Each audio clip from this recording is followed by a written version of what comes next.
देखो हमारी बात सुनो। एक दिन हमसे प्रश्न हुआ था, सुख किसे कहते हैं और दुख किसे कहते हैं।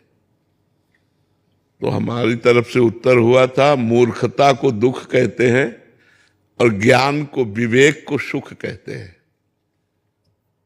अगर आपके पास विवेक है, ज्ञान है और आप संतुष्ट हैं, तो आप ऐसे संतों को देखा गया दिगंबर जिनके पास वस्त्र भी नहीं है और देवराजेंद्र भी सेवा के लिए ललचाते हैं और बेपरवाह है। तो जिनके पास वस्तु नहीं है उनको हम देखकर झुकते हैं, नहीं झुकते। तो आप समझो, कुछ तो इशारा समझो। जो दिगंबर हैं, नंग धड़ंग हैं, एक कपड़ा भी नहीं है, उनको देखकर हमारे हाथ जुड़ जाएंगे और हम उनको झुकते हैं और उनको देखकर हम खुश हो जाएंगे। तो वो कितना खुशी होंगे आप अंदाज लगा सकते हो। तो खुश वैभव से नहीं, संपत्ति से नहीं, सुंदर स्त्री से नहीं, सुंदर पुरुष से नहीं, सुंदर परिवार से नहीं, खुश भगवान से हुआ जाता है। ब्रह्मभूता प्रसन्नात्मान शोचति न कांक्षति।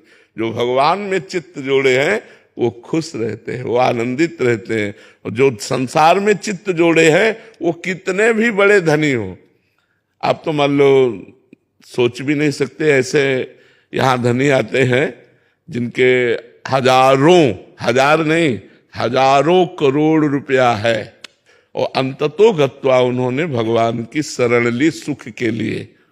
आप सच्ची मानिए, थोड़ा भगवान से जुड़ करके देखिए, आप खुशी के समुद्र में, जैसे मछली को समुद्र मिल जाए तो कितना आनंद, क्योंकि उसका जीवन प्राण जल है और वो तो अगाध जल राशि है। तो सुखी मीन जहां नीर अगाधा, जिम हर शरण न एको बाधा। जैसे मछली सुखी हो जाती है जब अगाध समुद्र मिल जाता है, ऐसे ही जीव सुखी हो जाता है जब भगवान की शरणागति मिल जाती, भगवान का आश्रय मिल जाता है, तब खुश हो जाता है जीव। सच्ची खुशी चाहते हो तो काउंटर तो लिए ही हो, खूब राधा राधा राधा राधा नाम जप करो और निगेटिव भावों का एनकाउंटर कर दो। काउंटर से इतना नाम जप करो कि निगेटिव भाव का इनकाउंटर कर दे, तो आप देखो बच्चा पॉजिटिव, पॉजिटिव में खुशी है, पॉजिटिव में ही खुशी है। निगेटिव विचार हमारे हर स्थिति में हमको जलाते रहते हैं। आप जितना बढ़िया कपड़ा पहने हो ना, लोग ऐसी आशा रखते हैं, आप इसमें भी खुश नहीं हो। आप सुंदर रूप है, मनुष्य शरीर है, आंख है, कान है, सब काम कर दे, आप इसमें भी खुश नहीं हो। आपको खाने को मिलता है, खाने के लिए मांगना तो नहीं पड़ता, आप इसमें भी खुश नहीं हो। आपके पास जो भगवान ने दिया है आप उसमें खुश नहीं हो, ये आपका निगेटिव विचार है। आप भगवान से जुड़िए, नाम जप कीजिए, सत्संग कीजिए। हम आपको इशारे से बता रहे हैं कि जिन्होंने भगवान से अपने जीवन को जोड़ा तो शरीर में एक कपड़ा भी नहीं है, लेकिन न पारमेष्ठ्यम न महेंद्र धिष्णम न सार्वभौमम न रसाधिपत्यम न योग सिद्धि रपुनर्भवम वा। वो ब्रह्मा का पद भी नहीं चाहते, इंद्र का पद भी नहीं चाहते, सम्राट पद भी नहीं चाहते, योग की सिद्धियां भी नहीं चाहते और भगवान के आनंद में मगन रहते, परम खुश, जिनको देखकर खुशी हो जाओ। जब वह संतों के दर्शन किए जाते तो एक अलौकिक आनंद मिलता है और लगता है आज हमारा जीवन सफल हुआ, आज हमें संत दर्शन मिले। एक अलौकिक आनंद मिलता है जो किसी पैसे से या किसी भी भोग से नहीं मिल सकता। उनके दर्शन और संभाषण से, तो सोचिए, जिनके दासों के संभाषण से आपको इतना आनंद मिलता है, उनके स्वामी से संभाषण हो जाएगा तो क्या होगा। अगर भगवान से आपकी बातचीत हो जाए तो नाच पड़ोगी, जैसे मीरा जी नाच कर कहती, पायो जी पायो मैंने राम रतन धन पायो। तो सच्ची खुशी भगवान में है। धीरे धीरे अपने चित्त को भगवान में लगाइए तो आप खुश रहने लगेंगे, आप प्रसन्न रहने लगेंगे। देखो, शरीर रोगी है, कष्ट प्रतिपल है, लेकिन विचार पॉजिटिव है, मन खुश है। तो आपके सामने बैठे, आपके सामने उदाहरण हम है, ये पत्ती वाली सब्जी नहीं खा सकते, ये नहीं कर सकते, ये नहीं कर सकते, कर क्या सकते हो, बस दो चार बातें। कितना निगेटिव है। लेकिन निगेटिव विचार ना होकर हर विचार पॉजिटिव है, कृपा है भगवान की। तो देखो आपके सामने प्रसन्न होकर के सुबह से दिनचर्या चल रही है, चलती रहेगी दिनचर्या, कोई दुख नहीं, कोई हमें शोक नहीं है कि हमारी किडनी खराब है। अगर हम शोकग्रस्त हो जाएं तो आपसे बात ही कैसे कर पाएंगे। मान लो दोनों किडनी ही, गुर्दे ही खराब हो गए तो मृत्युमय शरीर है, कभी भी मर सकता है। तो हमें तो डिस्टर्ब होना चाहिए, लेकिन हम डिस्टर्ब वाले को सुधार देते हैं। तो क्यों? पॉजिटिव खुशी है हमारे अंदर, एक आनंद है, भगवान से जुड़े होने पर एक सुख है। उसी सुख से हम आप लोगों को सुखी करते हैं, उसी आनंद से हम आप लोगों को भर देना चाहते हैं। उसी आनंद को पाने के लिए कहीं ना कहीं आप खिंचे हुए चले आते हैं। तो वो रुपए में सुख नहीं है, वो किसी पद में सुख नहीं है, वो किसी भोग में सुख नहीं है, वो भगवान में है। भगवान को कहा गया जो आनंद सिंधु सुख राशि, जो आनंद के समुद्र है, सुख की राशि, ढेर सारा सुख दे देने वाले, उन भगवान से हम जुड़े तो हमें हर जगह सुख मिलने लगेगा। सब जगह सुख, दसों दिशाएं आनंदमय हो जाएंगी। भाव कुभाव अनख आलसहु, नाम जपत मंगल दिश दसहु। दसों दिशाओं में कहीं भी होंगे हम खुश होंगे, हम आनंदित रहेंगे भगवान से जुड़ने पर। शिवम जी दिल्ली से। श्री हरिवंश महाराज जी। महाराज जी आपके चरणों में दंडवत प्रणाम। महाराज जी आप जैसा कहते हैं कि तुम भगवान के अंश हो, तुम कुछ भी कर सकते हो, कुछ भी। हमें भी अब विश्वास है कि हम कुछ भी संसार में कर सकते हैं, लेकिन भगवत प्राप्ति के लिए हमें अपने ऊपर तनिक भी विश्वास नहीं है। हमें केवल महापुरुषों एवं संतजनों, गुरुजनों की चरण कृपा से ही दृढ़ विश्वास है। इसी से हो जाएगी, इसी से हो जाएगी, इसी से हो जाएगी। बिना महापुरुषों के चरणों का आश्रय लिए भगवत प्राप्ति होना ही कठिन है, दुर्लभ भी है। लेकिन महत्पाद रजोभिषेकम, अगर महापुरुषों के चरणों का आश्रय है, संतों के प्रति ये भाव है कि हमें भगवत प्राप्ति करा सकते हैं, तो निश्चित इससे भगवत प्राप्ति हो जाएगी। और यही भरोसा दृढ़ रखना। तो भगवान संतों की कृपा से बहुत जल्दी प्रसन्न होते हैं। जिन पर संतों की कृपा होती है उनको भगवान बहुत सहज में दर्शन दे देते हैं। इसलिए खूब भगवान का नाम जप करो, अच्छे आचरण करो, गंदे बच्चों के संग से बचो, गंदे आहार से बचो, बस फिर धीरे धीरे आगे अध्यात्म उन्नति होती जाएगी। जी जाह्नवी जी।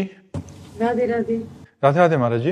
महाराज जी मैं हमेशा डर में क्यों रहती हूँ? महाराज जी अंदर के डर से मुक्ति कैसे पाऊं मैं? निर्भय भगवान के चरणारविंद है। जब तक भगवान का भरोसा नहीं होगा और भगवान का भजन नहीं होगा, तब तक डर नहीं जाएगा। और डर आता है पाप कर्मों से। जब हमारे पाप कर्म होते हैं वो हमको भयभीत रखते हैं, वो हमें डरते रहते हैं। दूसरा डर आता है मृत्यु का। तीसरा डर आता है निगेटिव विचार का, पता नहीं क्या हो जाए। हर चीज में वो संशय पैदा कर देता है, तो आदमी वो डरता रहता है। अरे भगवान है ना, मैं जा रहा हूं, भगवान है, कैसे एक्सीडेंट हो जाएगा? भगवान तो है हमारे साथ। जब हम भगवान को लेकर चलते तो निर्भय हो जाते हैं, और जब हम अकेले चलते तो भयभीत हो जाते हैं। किसी भी विषय पर हमारे माना हमसे गलती हो गई, लेकिन मेरे भगवान है ना। भगवान का प्रण है कि अपने भक्त का पतन नहीं होने देते, नाश नहीं होने देते। मेरे भगवान है, हर जगह रक्षा करेंगे, तो हमें डर नहीं लगेगा। अगर डर का विषय अंदर है तो वो भगवान से जुड़ करके ही निर्भय होगा। जो सभीत माने डर, जो सभीत आवा सरनाई रखियों ताई प्राण की नाई। भगवान कहते हैं यदि संसार से डर कर कोई मेरी शरण में आ जाए तो मैं उसे प्राणों जैसा प्यार करूंगा। आवे तो कोई मेरी शरण में, तो मुझे लगता है भगवान की शरण में होकर भगवान का नाम जब किया जाए तो हम डर से निजात पा लेंगे।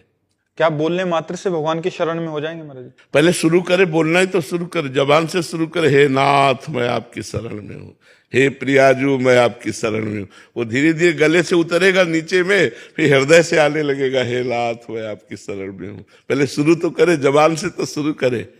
महाराज जी जैसे आपने बोला नेगेटिव विचार, तो नेगेटिव विचार को जो हमारी परिस्थिति आई है उसको बदलने की आकांक्षा अंदर होनी चाहिए, प्रभु इसको बदल दो, या उसी विचार में या उसी परिस्थिति में वो पॉजिटिव हो जाता है? हाँ पॉजिटिव हो जाता है, बदलने की नहीं, परिस्थिति की बदलने की मांग नहीं होती।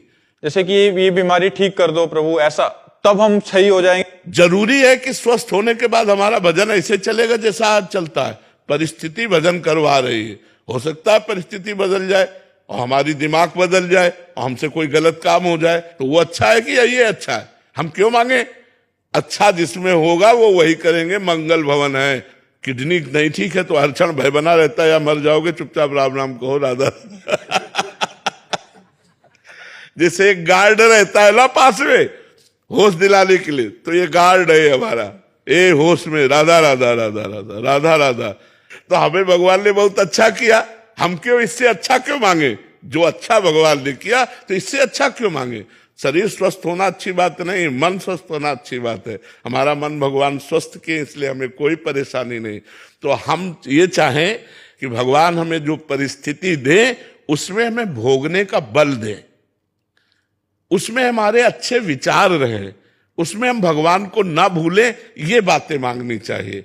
परिस्थिति भले ना बदलो, लेकिन हमें सामर्थ्य तो दे दो कि मैं आपके द्वारा दिए हुए दुख को कृपा प्रसाद मानकर सह जाऊं, आपका नाम जपता रहूं और मैं खुश रहूं। इतनी तो कृपा कर दो। चाहे जैसी परिस्थिति हो उसमें खुश है, उसमें आनंदित है। मात्र केवल खुश होने की बात है। जितना आप कुछ कर रहे हो वो खुश होने के लिए कर रहे हो, जितना भी कर रहे हो। अगर जिस स्थिति में हो इसी में खुश हो जाओ, चाहे न चाहे कबो कुछ, अब मुझे कुछ नहीं चाहिए, वो खुशी कैसे मिलेगी? वो भगवान के चरणों से मिलेगी। देखो केवट जब भगवान के चरणों को धो रहा है ना, तो अति आनंद उमगी अनुरागा चरण सरोज पखारन लगा। इसके बाद भगवान सियाजू की अंगूठी देते हैं, तो क्या कहता है? अब कछुना मिल गई खुशी। अब ये सोने चांदी की अंगूठी सिया जी की अंगूठी थी, सीता जी की अंगूठी भगवान राम जी दे रहे हैं, लेकिन कह रहा है अब कछुनाथ न चाही मोरे दीन दयाल आज अनुग्रह किया, बहुत काल में कीन मंजूरी। बहुत जन्म हो गए खुशी के लिए कर्म करते करते, आज तक खुशी नहीं हुआ, आज खुशी हुआ। आज कीन सब विधि भल पूरी, आज विधाता ने मुझे खुश कर दिया, क्योंकि आज चरणारविंद आपके पखारने को मिल गए। ये बात समझो। बिना भगवान के चरणों का आश्रय लिए, नाम जप किए, कोई खुश नहीं रह सकता, आनंदित नहीं रह सकता। इसलिए आनंदित रहने के लिए, निर्भय रहने के लिए, निशोक रहने के लिए, निश्चिंत रहने के लिए भगवान का आश्रय लो और नाम जप करो। और जैसी परिस्थिति है उसी में खुश रख दें भगवान, ये प्रार्थना करो। परिस्थिति बदलने में नहीं, जैसी परिस्थिति उसी में खुश रखें भगवान, जैसी परिस्थिति उसी में खुश रखें, यही बात है। ऋषिका जोशी जी। श्री हरिवंश। श्री हरिवंश गुरुदेव। गुरुदेव, गुरु कृपा का अनुभव कैसे होता है? मंत्र जप से। जो गुरु नाम मंत्र देते हैं, जब उसका जप किया जाता है तो गुरु कृपा का अनुभव होता है। प्रतिपल अनुभव होता है कि हमारे ऊपर गुरुदेव की कितनी कृपा है कि हम जैसे अधम पर उन्होंने अपना जीवन स्वरूप नाम मंत्र दे दिया। जब उससे सुख मिलता है तो रोना आता है, बार बार गुरुदेव के चरणों में वंदना होती कि आपकी बड़ी कृपा हमारे ऊपर है। गुरु कृपा, मैं किसी योग्य नहीं था, लेकिन गुरु कृपा ने मुझे वरण किया, उपासना दी, मंत्र दिया, नाम दिया। बड़ी कृपा, बड़ी कृपा। और हर क्षण वो देखता है गुरु जी ने देखो बचा लिया, गुरु जी ने देखो मुझे संभाल लिया। तो वो गुरु कृपा का अनुभव करते हुए गुरु कृपा में डूब जाता है। और गुरु कृपा ही मोक्ष है, गुरु कृपा ही मोक्ष है। ध्यान मूलम गुरु मूर्ति, पूजा मूलम गुरु पदम, मंत्र मूलम गुरु वाक्यम, मोक्ष मूलम गुरु कृपा। मोक्ष का मूल क्या है? गुरु कृपा। गुरु कृपा कर दिए तो मोक्ष भी हो गया।